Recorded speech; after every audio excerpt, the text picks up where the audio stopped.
UCLA will open spring football with a few questions, but two of them are major. Scribes continue to fuss over Paul George's contract status, and it's possible that another Dodgers starter could be headed for Tommy John surgery. Good morning.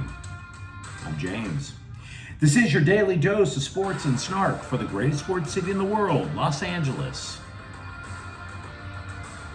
This is the faithful Angelenos morning report. So it is April 1st, 2024. I'm still in St. Loser misery, but in a couple hours it's going to be wheels up, headed home to the wife, and looking forward to it, absolutely. But let's get the day off right and talk a little LA sports. And if you like being in the know about LA, clack the like button. Clack the subscribe button. There's a notification bell, hit that. It'll let you know we drop new content. Sharing is caring, let people know we exist, and by all means comment. Now, before we go through the news and notes, look at the scoreboard. Max Muncy's two-run homer capped a rally in the 8th inning to lift the Dodgers to a 5-3 victory over St. Louis. Meanwhile, LeBron James scores 40 points, and the Lakers knock out Brooklyn 116-104. Paul George did him one better, literally, 41 points. Clippers defeated Charlotte 130-118. Meanwhile, today, San Francisco comes to town to take on the Dodgers at 7. James Paxton versus Keaton Wynn. And the Kings are at Winnipeg at 6 o'clock. Welcome to the NHL, Akil Thomas.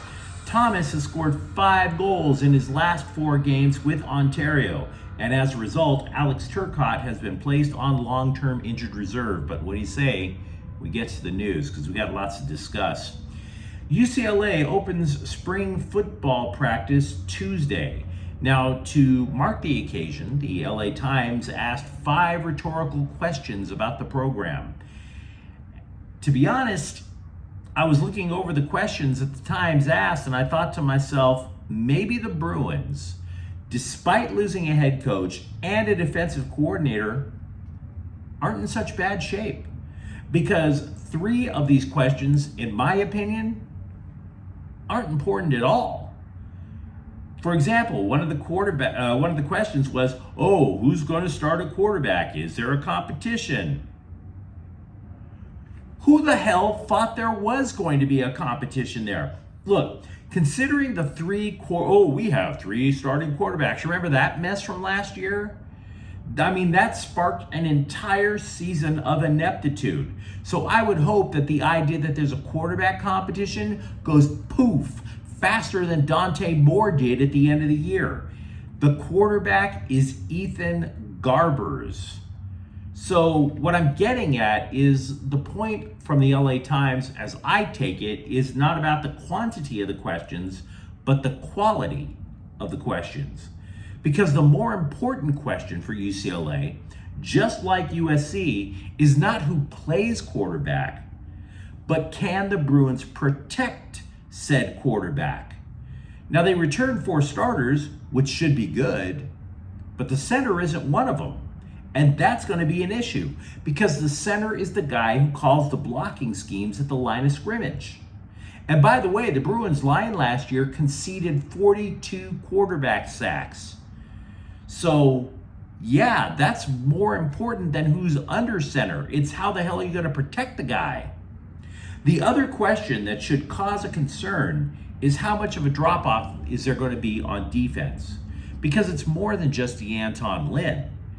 They lost 3 edge rushers who combined for 26 sacks. For that matter, only 1 starter in the secondary returns. Hell, 2 of the starters left to go to USC. So you almost wonder, when you look at UCLA football right now, there's a lot of good things that are being said about the coaching staff. There seems to be a much happier vibe about the place now that they don't have to worry about Chip Kelly. You almost have to wonder if in the best case scenario, the Bruins this year are kind of like the LA Rams were last year, where the Rams based everything on having a good running game, an experienced quarterback, and hope that that is going to be just enough to help out the defense. we'll see how things turn out over the course of spring ball, but that seems to me to be where UCLA football is right now. I am assuming that the following news came from people close to the player or the player itself, because it's not being sourced, which is what you get with a lot of sports news these days. No sources whatsoever.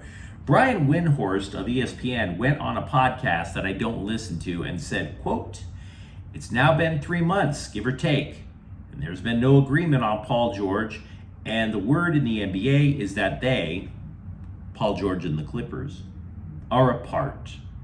It's not like, let's have a big problem, they're apart," unquote. Thanks, Brian. That's an update that moves exactly 0 needles. That's a story that influences nothing or no one.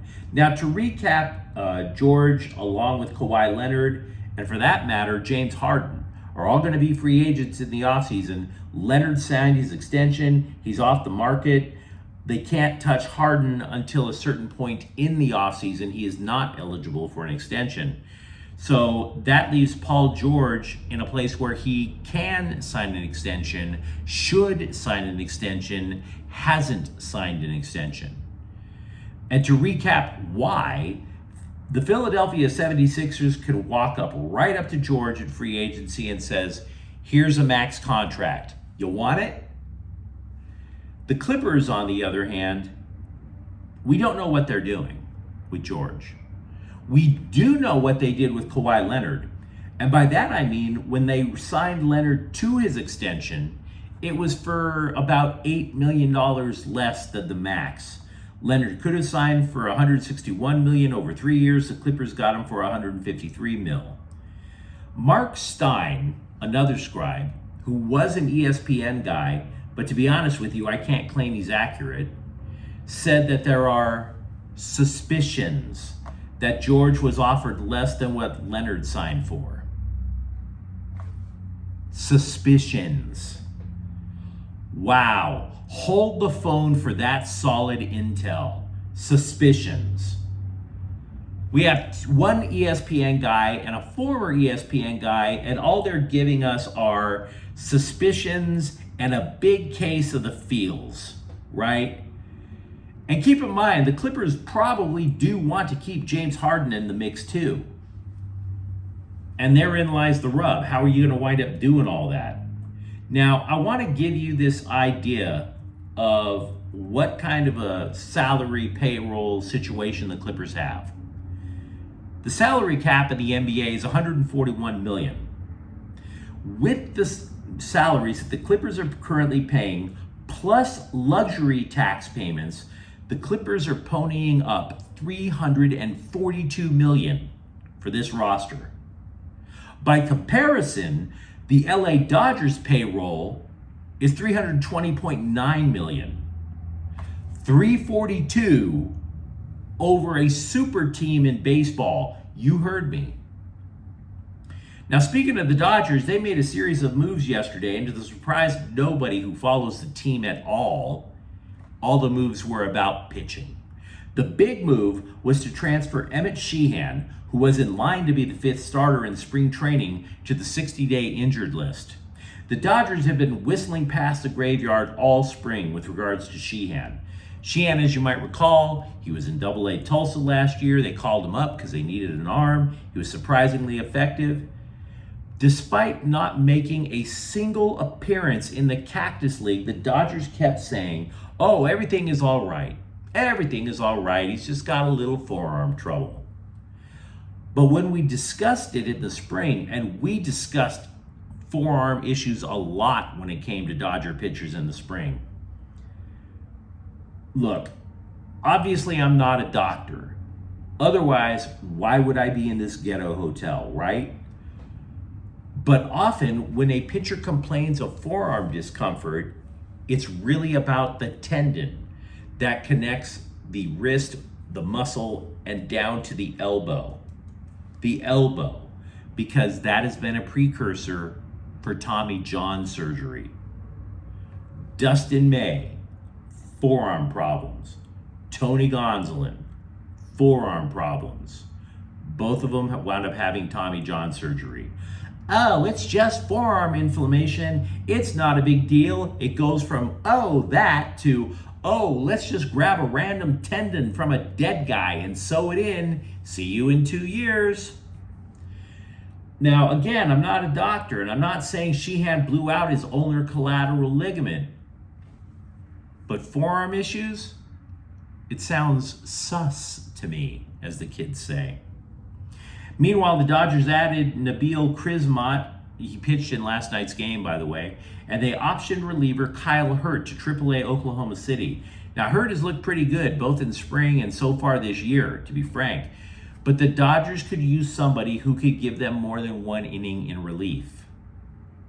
You might remember the issue that Michael Grove had a couple of days ago.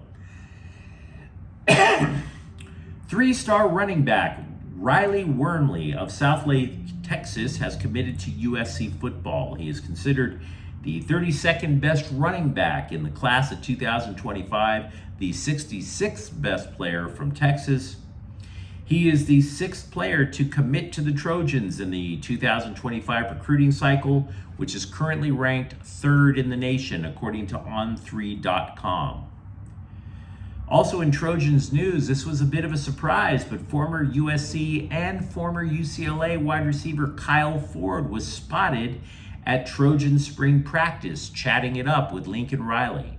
And this is obviously leading to speculation that Ford might return to USC because the Trojans only have 6 scholarship receivers. The spring transfer portal, by the way, opens on April 16th. 2 weeks into Trojan spring ball, by the way, and the primary notes that I can give you are ones that affirm things that we've already discussed. For example, there's a hole at right tackle, and USC might look for help in the transfer portal, but if guard Gino Quinones comes back, then Mason Murphy, who is currently lined up at right guard, he would get nudged out to right tackle.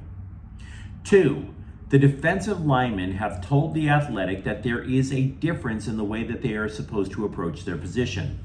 Under previous defensive coordinator Alex Grinch, the emphasis was on pre-snap shifting on the defensive line so that the players could find a gap to shoot through. But the current coaching staff wants the defensive linemen to just simply punch right back at the offensive line. Just muscle up. The LA Kings have a 5-point cushion for the last playoff spot in the Western Conference. They have 10 games left on the schedule. Those are reason for optimism. But after getting smashed in Calgary, a team that won't make the playoffs, by the way, Kings interim coach Jim Hillard told The Athletic that the Flames, quote, were quicker, faster, stronger.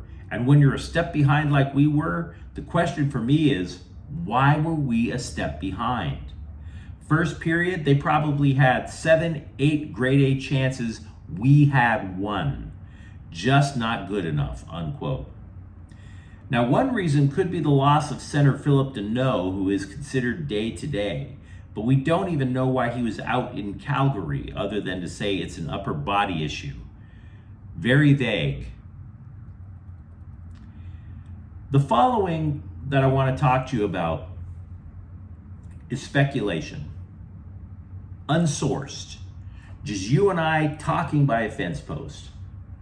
But do you recall over the winter, UCLA basketball coach Mick Cronin gradually became ill-tempered with his team in public? Behind closed locker room doors, he'd be yelling and screaming. You would think that would be enough, but then he would wind up venting to the Scribes a lot. And it got to the point where he was claiming that the remainder of the season would be like tryouts, that the transfer portal beckoned, people being thrown off the team, things like that. Well, the transfer window has been open for a couple of weeks now. Nobody's left. Nobody's been kicked off the team. And by the way, in reversing it, nobody of note has decided to come to UCLA. Maybe nobody will. And by the way, Take a step back from UCLA and look at the landscape of college basketball in total. Have you ever heard of any five-star prospect leaving school A to go to school B? I don't think I have. If you have, I'd love to hear it, but I don't think I have. And I bring that up to ask you the following question about UCLA hoops. Did cooler heads prevail? Did Mick Cronin exhale and think, okay, that year totally sucked, but I'm not going to land superstars in the transfer portal. And if it takes a couple of years for these guys to play defense at a high level, they've already had 1 year, maybe we're better off keeping most of these guys. You tell me. I'm just thinking out loud here, but it seems to work in theory. The Rams have re-signed receiver Tyler Johnson. He spent most of last year on the practice squad. He played for He played against San Francisco, I should say. Caught a TD pass in the season finale, an upset win over the Niners. Off-season workouts will begin for the Rams on April 15th. Moreover, the OTAs open May 20th, and mandatory minicamp comes June 10th. Meanwhile, for the Chargers, off-season workouts begin on April 22nd, and OTAs will be held May 20th. But you let me know what you think in the comments thread. What are your thoughts about UCLA football and basketball for that matter? Are you concerned, if you're a Clipper fan, about Paul George's contract status? And if you enjoy the content, don't forget to subscribe to Faithful Angelenos. We are talking LA sports every single day here. Thank you for watching. I'm James. We'll be back tomorrow. Faithful Angelenos is a Kian Corte El Queso production. Take care.